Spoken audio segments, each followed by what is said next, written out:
Good morning students. तो हमारा chapter चल रहा था यूनिट्स एंड मेजरमेंट। तो इसमें हम लोग पढ़ लिए थे error of sum, error of difference, error of product and error of division. तो इसी पर बेस्ड अब हमें कुछ क्वेश्चन करना है न्यूमेरिकल। तो न्यूमेरिकल के लिए अगर हम देखें एग्जाम्पल 2.9 तो उसमें पूछा है find the percentage error in R. Example 2.9 example number 2.9 इसमें हमें फार्मूला पता है equal to B upon I. तो in the measurement of R we have to find out the percentage error कि आर के मेजरमेंट में कितने परसेंट का एरर होगा। तो ये किस टाइप का है? डिवीजन टाइप का है। R equal to B upon I means division type का है। कैसे करेंगे इसके लिए? डिवीजन टाइप में एरर निकालने से पहले रिलेटिव एरर निकाल लेंगे, फिर परसेंटेज एरर निकाल लेंगे। तो रिलेटिव एरर क्या निकालेंगे? पहले मैक्सिमम पॉसिबल रिलेटिव एरर कितना होगा। तो उसी तरह लिखना है जैसे हम लोग लिखते थे z equal to a upon b के लिए डेल्टा z बाई z करके। उसी तरह से r equal to v upon i के लिए लिखना है कि क्या होगा। तो अगर हम यहाँ लिखें maximum relative error, maximum relative error relative error क्या हो जाएगा? Delta R by R equal to B का क्या होगा? Delta B upon B plus I का क्या होगा? Delta I upon I. तो इस तरह से ये हमारा रिलेटिव एरर आ गया। तो परसेंटेज एरर निकालने के लिए क्या करेंगे? परसेंट में कर देंगे, लेकिन क्योंकि यहाँ वैल्यू दिया गया है तो इनकी वैल्यू लिख दें। जैसे कि v का एरर के साथ वैल्यू दिया गया है और i का एरर के साथ वैल्यू दिया गया है। तो यहाँ अगर हम लिखें इस एक्सप्रेशन से जो v की वैल्यू दिया गया है, दिया गया v equal to 100 plus minus 5 volt. यहाँ से v को डिनोट कर रहा है और ये डेल्टा v को डिनोट कर रहा है। इसी तरह i की वैल्यू दिया गया है, दोनों की वैल्यू हम यहाँ लिख लेंगे, फिर परसेंटेज निकालेंगे।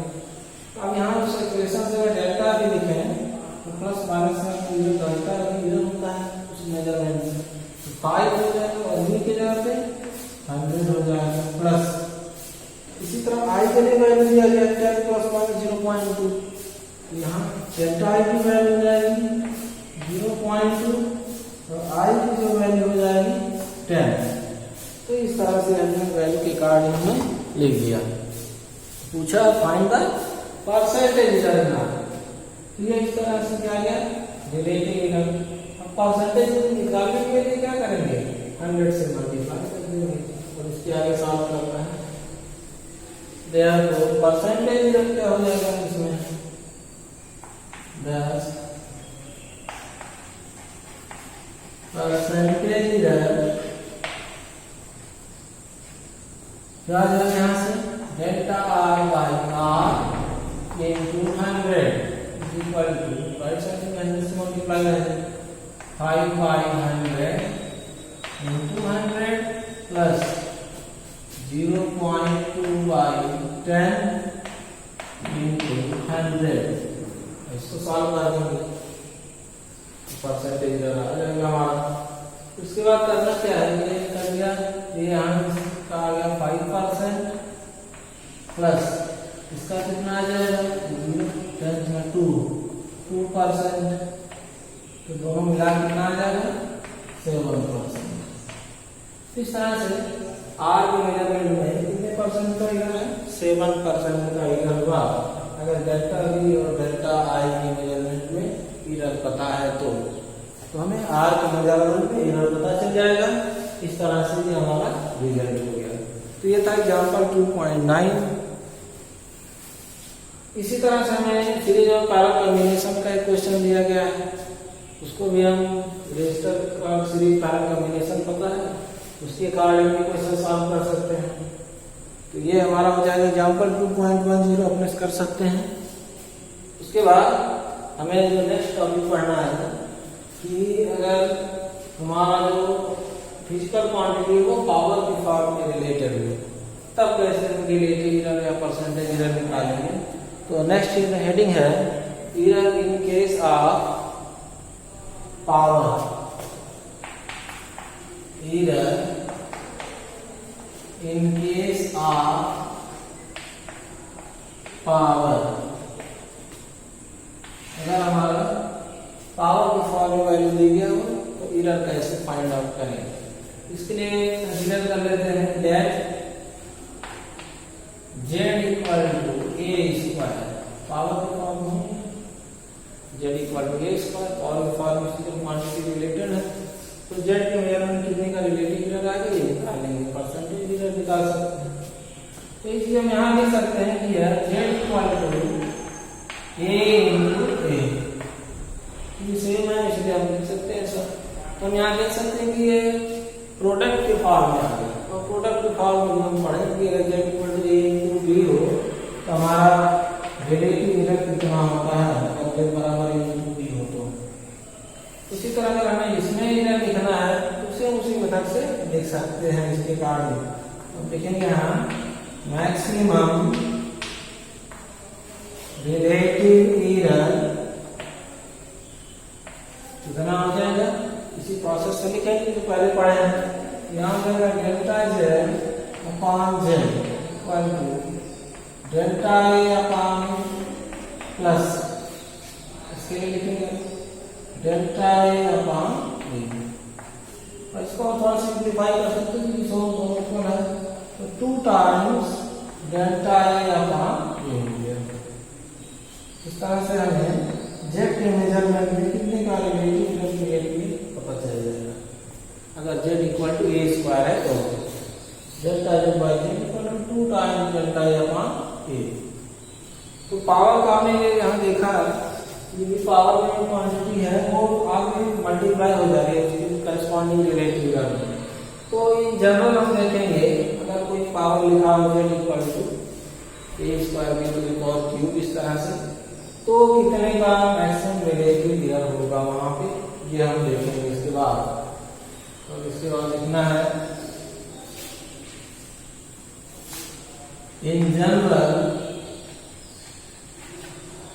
इफ z इक्वल टू मान लें हमारा कोई रिलेशन दे रहा है इस तरह a p b q c to the power a to the power p b to the power q upon c to the power r। तीनों फिजिकल क्वांटिटी ABC में पावर दिया गया है और कैसे न्यूमरेटर डिनोमिनेटर वाले ये दिखा दिए गए हैं। तो इन जनरल फॉर्म में अगर z इक्वल टू वैल्यू इस तरह से हो तो यहाँ पे हमारा मैक्सिमम रिलेटिव एरर कितना होगा। मैक्सिमम इसलिए बोलते हैं प्लस माइनस साइन का तो माइनस रिप्लेस हो जाएगा, क्वांटिटी रहेगी। तो इसका क्या है मैक्सिमम रिलेटिव एरर निकालना है। तो कैसे लिख सकते हैं, हम देखे थे कि पावर का उसके करस्पॉन्डिंग एरर रिलेटिव एरर में मल्टीप्लाई हो जाता है। यहाँ लिखेंगे मैक्सिमम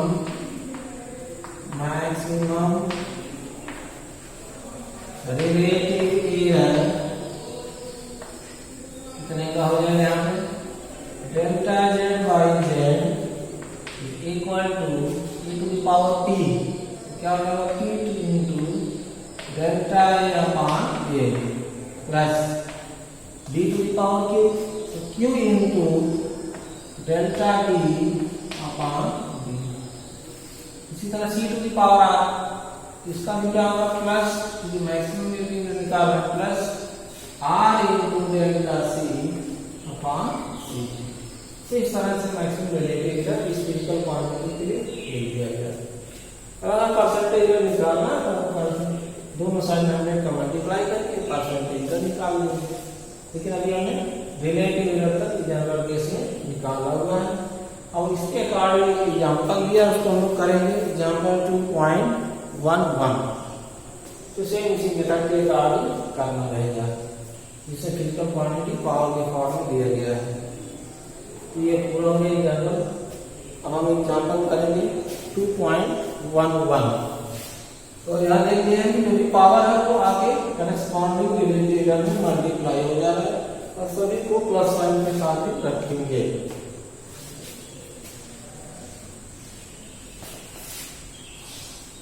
तो एग्जाम्पल 2.11 करना है। क्या इसमें दिया गया है, उसके कार्डिंग वैल्यू इसमें दिया गया, find the relative value in Z, Z equal to ये वैल्यू लिखा गया है 2.11 में जेड की जो वैल्यू दिया गया है ये a to the power 4 b to the power 1/3 upon c into d to the power 3/2। इस तरह से ये रिलेशन दिया गया है।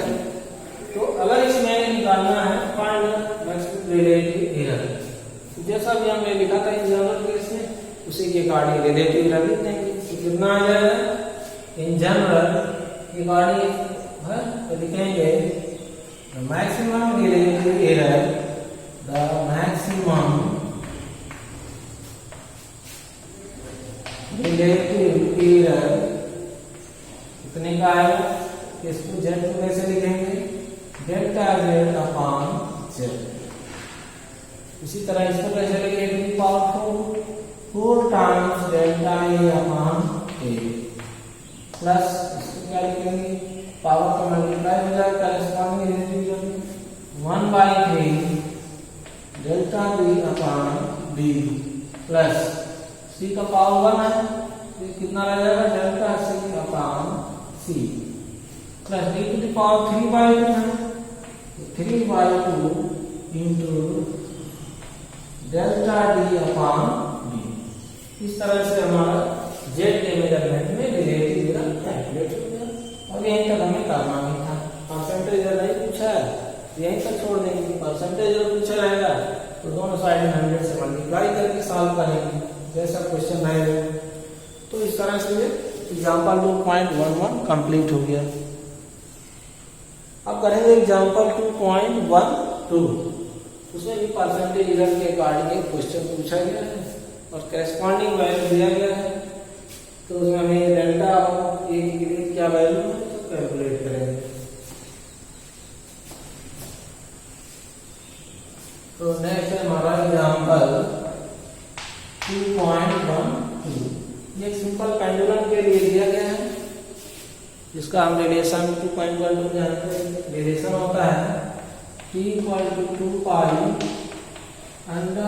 √L/g, ये रिलेशन होता है पता है। तो इसमें पूछा कि अगर t के मेजरमेंट में हमें एरर पता हो, L के मेजरमेंट में एरर पता हो तो acceleration due to gravity g के मेजरमेंट में कितने परसेंट का एरर क्रिएट होगा, ये हमें फाइंड आउट करना है। तो सबसे पहले जी के मेजरमेंट में रिलेटिव एरर कैलकुलेट कर लेंगे, फिर परसेंटेज एरर कैलकुलेट कर लेंगे। तो जी यदि क्या राइट साइड में इसको लेफ्ट साइड में लाना पड़ेगा तब हम उसके आगे सॉल्व करेंगे।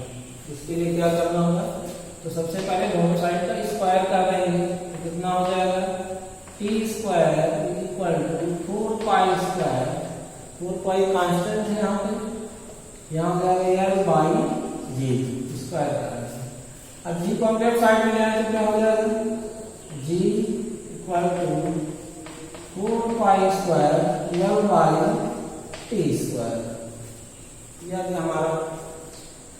अब जी के मेजरमेंट में रिलेटिव एरर निकाल सकते हैं। 4π हम किसी एक्सप्रेशन में जब हम रिलेटिव एरर निकालते हैं तो अगर कोई कांस्टेंट है तो 0 हो जाता है क्योंकि वेरिएबल का ही काम करेंगे, जैसे L का टाइम पीरियड t का 4π कांस्टेंट होने से ये रिमूव कर देंगे, ऐसी जगह में 0 हो जाएगा, इसका कोई मतलब नहीं है।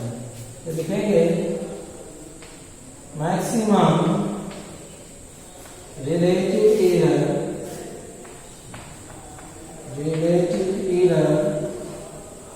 कितने का आएगा, रिलेटिव निकालें तो delta G upon G is equal to, ये कांस्टेंट का क्या है टर्म पूरा 0 हो जाएगा, इसका डिफरेंशिएशन कहा जाता है, प्लस यल का क्या होगा डेल्टा यल अपॉन यल प्लस t² का 2 times delta t upon t।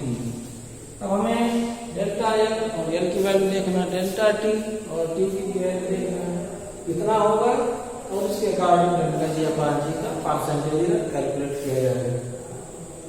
तो अब इसके आगे करने के लिए क्या करेंगे, सबका करेस्पॉन्डिंग वैल्यू रख देंगे। डेल्टा एल मतलब एल के मेजरमेंट में एरर, डेल्टा टी मतलब टी के मेजरमेंट में एरर। तो कितने का है यहाँ पे, एल हमारा 20.0 सेंटीमीटर है, मतलब 20 centimetre is known to 1 millimetre accuracy. और उसके लिए एरर कितने का है, लीस्ट काउंट, एरर जो करते हैं लीस्ट काउंट 1 मिलीमीटर मतलब 0.1 सेंटीमीटर। अगर यहाँ वैल्यू लिखे हैं delta G upon G equal to, तो यहाँ पहले अगर एल की वैल्यू दिए तो ये सीधे सीधे दिख रहा है 23.0। और जो डेल्टा एल की वैल्यू है वो कितना दिया गया, 1 मिलीमीटर। तो 1 मिलीमीटर को अगर हम सेंटीमीटर में लिखेंगे तो कितना आएगा, 0.1 सेंटीमीटर। कितना हो जाएगा यहाँ 0.1 plus 2 times delta T upon T. तो डेल्टा टी की वैल्यू कितना दिया देख लेंगे और टी की वैल्यू कितना दिया गया। इसमें दिया गया है and time for 100 oscillation of the pendulum is found to be equal to 90 second using wrist watch of 1 second resolution. तो टाइम क्या है 90 सेकेंड है और जो उसका एरर है कितने का है, 1 सेकेंड का है। हम ये वैल्यू लिख देंगे, कितना हो जाएगा 2 × 1 अपॉन 90। तो क्या करना है, इसी को सॉल्व कर देना है और फिर हमारा परसेंटेज कैलकुलेट हो जाएगा। तो सॉल्व कर, अगर हम इसको सॉल्व करें तो हमारा जो रिजल्ट आएगा 0.027। इसको सॉल्व करने पे ये इतना है, मैंने डायरेक्ट कर दिया। और अगर इसको हम 2 डिजिट तक राउंड ऑफ करें तो ये हमारा कितना हो जाएगा 0.03 आ जाएगा। 7 को रिप्लेस करेंगे तो उसे ग्रेटर इसको बताया जाएगा, ये 3 हो जाएगा। तो ये इतना हमारा रिलेटिव एरर आया। अब परसेंटेज एरर कितना होगा, therefore परसेंटेज एरर